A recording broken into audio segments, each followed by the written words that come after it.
Russia just drew a hard line around Greenland, and the warning wasn't diplomatic. If armed conflict erupts, Moscow says it will respond. Last year, the U.S. Navy brought a nuclear-powered attack submarine to Iceland. Is this the beginning of a serious conflict? Before we get started, make sure to subscribe because choke points decide outcomes. On July 9th, 2025, USS Newport News, SSN 750, a Los Angeles-class nuclear-powered attack submarine, pulled into Iceland on a visit U.S. officials framed as historic. Not a quiet offshore pause, a visible arrival that turns access into precedent. Precedent buys tempo. The next time you need to surge, you do not negotiate from zero. You already have a path. Then July 17th lands. Russia's ambassador to Denmark, Vladimir Barbin, warns that if the Greenland situation turns into armed conflict, Russia will answer, and he points to military technical measures adequate to emerging threats. That phrase matters because it refuses neat boundaries. It covers ships, submarines, sensors, basing, missiles, and gray zone moves that change the board without a formal declaration. Ask yourself this: why widen the threat unless you want your opponent to imagine every option? The High North is not open ocean freedom. It has funnels, corridors, and short decision windows. It is a map where one port visit can shift pressure across an entire theater, and the platform that made this real is Newport News. USS Newport News is a Los Angeles-class fast attack submarine. A fast attack does not mean flashy, it means hunter. This boat exists to stalk other submarines, shadow surface groups, escort high-value ships, and strike when a contact becomes a certainty. Want a rival navy to feel watched without giving it a target? You send a fast attack submarine and you let uncertainty do the work. Newport News runs about 360 feet of steel, displaces roughly 6,900 tons submerged, and sits in that polite speed bracket of 25 plus knots. Translation: it can sprint when it needs to, then go quiet and let the ocean hide it. That matters in the North Atlantic because corridors punish late arrivals. If you can reposition quickly, settle into acoustic shadow, and hold station, you can turn one faint hint into a track the other side cannot comfortably shake. Nuclear propulsion is the edge, not because it sounds scary, but because it changes time. Nuclear power buys endurance, persistence, and time on station is dominance in undersea warfare. Diesel boats plan around fuel and snorkeling windows. Surface ships plan around replenishment and weather. A nuclear attack submarine plans around the enemy's mistakes. It stays out, stays quiet, keeps listening, and waits for the moment a target has to cross a corridor, change depth, change speed, or open a door. Then come the weapons. Los Angeles-class boats are associated with heavyweight torpedoes designed to kill submarines and surface ships, and Tomahawk cruise missiles that give the same hull a land strike roll. One platform, two kinds of pressure. A torpedo is an undersea final answer. A Tomahawk is a message that the ocean can reach inland. That is why a fast attack submarine is not just naval power. It is political leverage that does not need a parade. So why did Iceland matter enough to make this port visit public? Because Iceland isn't the prize, Iceland is the hinge. Put Greenland, Iceland, and the United Kingdom on a map, and you get the GIUK Gap, a North Atlantic doorway between northern waters and the wider ocean. Routes concentrate here, and concentrated routes are easier to monitor than open sea. You do not control a gateway by building a wall.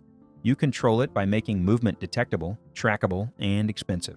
You count who leaves, trail who leaves, and force submarines to spend more time evading than operating. Now think like Moscow. You watch a U.S. hunter boat get publicly welcomed at the hinge, visible, and normalize. Do you treat that as routine? Or do you treat it as the net tightening around your Atlantic routes? That is why deterrence language targets the system, not the single hull number. And Newport News is the spear tip, not the spear. In a choke point, power comes from a stack, a kill chain built out of ears, nodes, and shooters layered so that if one piece misses, the next one tightens. What happens when a sensor misses? The next layer catches it, and the corridor stays tight. So what sits behind the submarine? First comes the air layer, because the sky redraws the ocean fast. The platform here is the P-8A Poseidon, built for maritime patrol, anti-submarine warfare, and surveillance. The Poseidon covers huge search boxes quickly, drops sonobuoys to seed the water with listening points, classifies contacts, and coordinates handoffs to ships and submarines that can close and hold. It can also carry weapons, including torpedoes and anti-ship missiles, which means it does not just find targets. It can pressure them. So where does that aircraft get its staying power? It cycles through Keflavik so it can be back over the gap fast even when the weather turns ugly. It forces submarines to choose between speed and stealth, sprint and get louder, or crawl and lose time. Because it shares tracks with ships and subs, one suspicious acoustic hit can become a coordinated search in minutes. And those sonobuoys are the quiet terror. Undersea warfare is about listening, classifying, and holding contact. You seed buoy fields and patterns, listen for signatures, and when something does not match the background, you tighten the net. In the North Atlantic, the environment fights you with weather, noise, and distance. A surface ship takes hours to shift a search box in heavy seas. A P-8 compresses time. It shifts the pattern fast, refreshes buoy fields, and keeps pressure on likely routes until a submarine either slips perfectly or starts leaving enough of a signature to be held. Next comes the surface layer, because this is where detection turns into options and the corridor becomes sticky. The workhorse here is the Arleigh Burke-class guided missile destroyer, the DDG-51 family. These ships are networked war nodes designed to defend the airspace, contribute to the undersea hunt, and carry strike options that complicate escalation. They bring a combat system built to fuse tracks and share the picture, paired with a vertical launch system that turns a destroyer into a configurable magazine. Inside that destroyer, Aegis does the unglamorous work. It fuses sensor inputs, cleans up clutter, and pushes a shared picture across the force. The Mark 41 cells are the flex, because you can carry Tomahawks, air defense missiles, or ASROC for the undersea fight without changing the hull. Then the ship adds its own ASW kit from hull and towed array sonar processing to the MH-60R's dipping sonar and torpedoes. Ask the next question. If the corridor is wired with mobile sensors and quick shooters, how hard is it to cross without being noticed? Configurable means the same destroyer can load for air defense, land attack, and anti-submarine warfare. Air defense missiles protect the corridor and the aircraft above it. Land attack missiles hold targets at risk and force an opponent to think about escalation in both directions, sea and shore. Anti-submarine weapons like rocket-delivered torpedoes turn a suspected contact into an immediate threat. And the destroyer is not just a launcher. It is sensors and networking, a visible node that shares tracks and makes the corridor feel occupied. Here is the piece most people overlook and every Navy respects: the helicopter. A Burke operating with embarked MH-60R helicopters pushes sensors outward, drops sonobuoys, uses dipping sonar, and carries lightweight torpedoes that can prosecute a contact faster than the ship can maneuver. In complicated North Atlantic acoustics, where layers and gradients hide targets and break tracks, aviation reach decides whether you keep contact or lose it. If you were trying to slip a choke point, would you rather face one ship or a ship that can throw its ears and weapons miles outward? Now lock the air and surface layers together with routine, because the first time you coordinate a multi-platform undersea hunt cannot be the day it matters. That is why NATO runs anti-submarine exercises like dynamic mongoose around these waters. It forces submarines, surface ships, and patrol aircraft to practice tracking, classifying, handing off contacts, and holding the picture when a target tries to break it. This is muscle memory under pressure, and an ASW, muscle memory, keeps you alive. So, what does the stack mean as tension rises? It means constraint. If a submarine moves, aircraft can widen the search and reseed the ocean with ears. Surface combatants can defend, share tracks, and carry flexible response options. Hunter submarines can shadow silently enough to make every crossing feel like a dark hallway with footsteps behind you. The goal is not always to fire first. The goal is to make the other side feel counted, timed, and limited. Greenland stays in the background like a pressure plate because position matters. It sits on the north wall of the corridor and ties into surveillance and early warning through the U.S. footprint at Patuxent Space Base. Early warning buys time, and time prevents panic.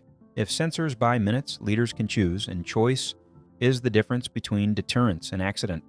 In January 2026, public talk around Greenland got louder, and loud politics always sharpens military posture. At Davos, President Trump faced a direct question about using military force or economic coercion regarding Greenland, and refused to rule either out. What happens when a leader leaves force on the table? Navies plan around worst-case interpretations because choke points punish optimism. Around the same period, Denmark's Arctic leadership publicly framed the security focus as shifting toward Russia, with expectations of more Russian activity around Greenland in coming years. And Russia pours weight onto alliance stress right on schedule.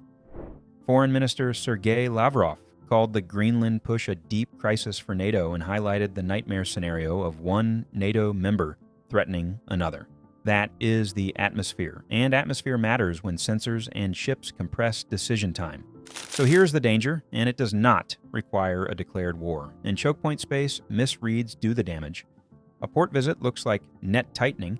A patrol pattern looks like a hunt. A destroyer on station looks like a tripwire. An exercise looks like cover. Reaction time collapses when sensors are everywhere and routes are narrow. So, answer this. As the corridor gets watched harder and the platform stack thickens, does the high north stay a cold standoff where everyone tracks and backs off at the last second, or does it become the next place where someone misjudges a signal and finds out what these platforms are really there for? Drop your take in the comments. And if you want more breakdowns that stay locked on platforms, sensors, corridors, and real conflict capacity, subscribe now, because the Atlantic doorway does not get quieter from here. It gets busier.